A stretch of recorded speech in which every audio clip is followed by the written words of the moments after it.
तो शुरू करते हैं पहली अपडेट से, जो कि India EU historic FTA update. India और यूरोपियन यूनियन के हिस्टोरिक फ्री ट्रेड एग्रीमेंट के बहुत करीब है। दोनों साइड से स्ट्रेटेजिक पार्टनरशिप और म्यूचुअल रेजिलियंस को हाईलाइट किया है, जिससे वर्ल्ड की फ्रैक्चर इकोनॉमी को एक नया डायरेक्शन मिल सकता है। ये डील मार्केट साइज को 2 बिलियन लोगों तक एक्सपैंड करेगी और almost quarter of global GDP को कवर करेगी। ट्रेड, टैक्स, सर्विसेज और इन्वेस्टमेंट में ग्राउंड ब्रेकिंग शिफ्ट हो सकता है। एफटीए अनाउंसमेंट 27 जनवरी के इंडिया ईयू समिट में हो सकती है। ये मदर ऑफ ऑल डील्स बन सकता है। Moving on to our next update, a big real estate trend of 2025। India के हाउसिंग मार्केट 2025 नॉर्मलाइज हुआ। सेल्स वॉल्यूम अप्रोक्सीमेटली 12% गिर गया, पर प्रॉपर्टी प्राइसेस स्टिल फर्म रही। डेवलपर्स डिसिप्लिन सप्लाई रखे, जिससे प्राइसेस स्ट्रांग बनी रही। टॉप 8 सिटीज में ओवरऑल सेल्स डाउन हुई, लेकिन हैदराबाद और चेन्नई ने अच्छा परफॉर्म किया, जबकि मुंबई और पुणे ने ज्यादा ड्रॉप दिखाया। ये ट्रेंड इंडिकेट कर सकता है कि बायर्स को अब मोर कॉशियस और डेलिब्रेट हो रहे हैं। मार्केट का बूम से बैलेंस ग्रोथ की तरफ जा रहा है। Moving on to our next update, here's a big salary news for government employees. Central government के लिए 8th पे कमीशन का ग्राउंड वर्क ऑफिशियली शुरू हो गया है। स्टाफ साइड से डिमांड रखी है कि 3.25 फिटमेंट फैक्टर, जिससे मिनिमम बेसिक सैलरी 58,500 तक जा सकती है। ये सिविल सर्वेंट्स और स्टाफ के लिए सिग्निफिकेंट रेज होगा। अब फरवरी के एंड तक डिस्कशन एक्सपेक्टेड है, जहां सैलरी अलाउंस और पेंशन प्रपोजल फाइनल हो सकता है। इसका impact government income, consumer demand और स्पेंडिंग ट्रेंड्स पर देखने को मिल सकता है। Moving on to our next update, ये एक इम्पोर्टेंट बजट और पॉलिसी न्यूज है। गवर्नमेंट यूनियन बजट 2026 और 2027 में न्यूक्लियर सेक्टर के लिए स्पेशल पीएलआई स्कीम लाने की प्लानिंग कर रही है। प्रपोजल के अकॉर्डिंग अप्रोक्सीमेटली 18 to 20,000 करोड़ का इंसेंटिव पैकेज हो सकता है, जिसके गोल है डोमेस्टिक मैन्युफैक्चरिंग को बूस्ट करना और न्यूक्लियर सप्लाई को स्ट्रॉन्ग करना। इस पॉलिसी से इंडिया की एनर्जी सिक्योरिटी इंप्रूव होगी, इंपोर्ट कम होंगे और प्राइवेट कंपनीज के लिए न्यू इन्वेस्टमेंट अपॉर्चुनिटी क्रिएट होगी। सिंपल कहा जाए तो nuclear energy is future power. Moving on to our next update, here's an important energy and economic story. India में नेचुरल गैस अवेलेबिलिटी टाइटन हो रही है, क्योंकि डोमेस्टिक प्रोडक्शन स्लाइड कर रहा है और इस वजह से एलएनजी, जो कि इंपोर्टेड गैस पर डिपेंडेंसी डीपन हो गई है। इससे एनर्जी सिक्योरिटी पर प्रेशर बढ़ रहा है। Long term economic of domestic industries को रीथिंक करना पड़ सकता है। एक्सपर्ट्स बोल रहे हैं कि अगर डोमेस्टिक गैस प्रोडक्शन को बूस्ट नहीं किया गया तो इंपोर्ट बिल्स बढ़ सकते हैं, इन्फ्लेशन स्ट्रेस हो सकता है और एनर्जी कॉस्ट स्ट्रक्चर कंपनीज के लिए टाइटन हो सकता है, जो ओवरऑल इंडस्ट्रियल ग्रोथ को अफेक्ट करेगा।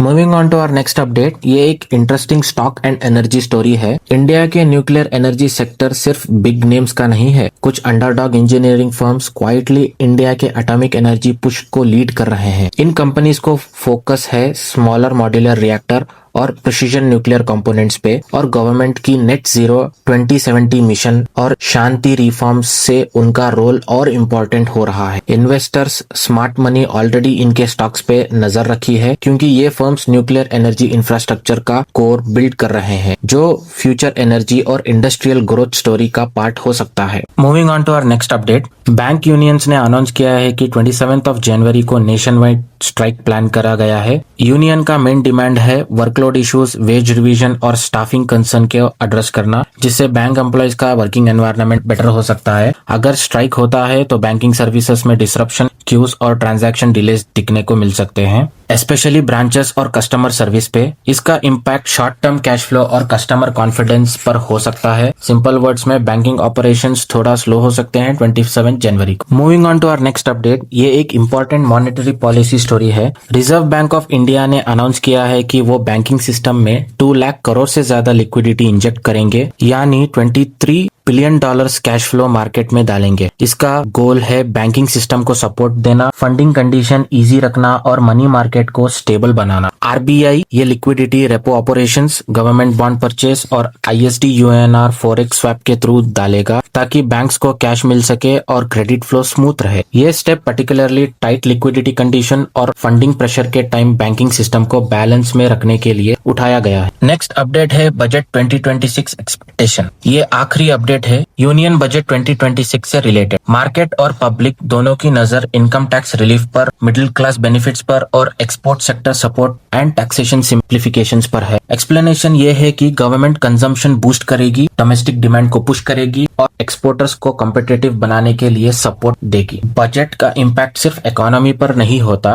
Market sentiment, stock sector, investment flow सब पर डायरेक्ट इफेक्ट होता है। इसलिए बजट 2026 को इन्वेस्टर मार्केट डायरेक्शन बजट के नाम से देख रहे हैं। नेक्स्ट अपडेट है मार्केट को लेकर। जनवरी 2026 में सेंसेक्स और निफ्टी ने 4% नेगेटिव ग्रोथ दिखाया है। इसका मेन रीजन है फॉरेन इन्वेस्टर्स की हैवी सेलिंग, रुपी की weakness, global economic uncertainty, corporate earnings pressure. Simple words में ग्लोबल रिस्क बढ़ने की वजह से इन्वेस्टर्स सेफ मोड ढूंढ रहे हैं और कैपिटल रिस्क की एसेट से निकल रहे हैं। ये शॉर्ट टर्म प्रेशर है, लेकिन लॉन्ग टर्म इन्वेस्टर्स के लिए ये एक अपॉर्चुनिटी क्रिएशन फेस हो सकता है। नेक्स्ट अपडेट है मार्केट कमबैक प्रेडिक्शन। गोल्डमैन सैक्स के टॉप स्ट्रेटेजिस्ट ने बोला है कि इंडिया 2026 में अर्निंग्स लेड रिकवरी देख सकते हैं। मतलब मार्केट का नेक्स्ट ग्रोथ फेज स्पेकुलेशन से नहीं, वैल्यूएशन से नहीं, बल्कि कंपनी प्रॉफिट्स और अर्निंग ग्रोथ से आएगा। जैसे जैसे कॉर्पोरेट प्रॉफिट्स होंगे, फॉरेन इन्वेस्टमेंट्स वापस हो सकती हैं, मार्केट सेंटिमेंट्स इंप्रूव हो सकते हैं, long term capital flow strong हो सकता है। सिंपल वर्ड्स में strong company leads to market future. तो मिलते हैं अगले वीडियो में। लाइक कीजिए, सब्सक्राइब कीजिए मेरे चैनल को और देखते रहिए IUB finance for more informative videos. Thank you.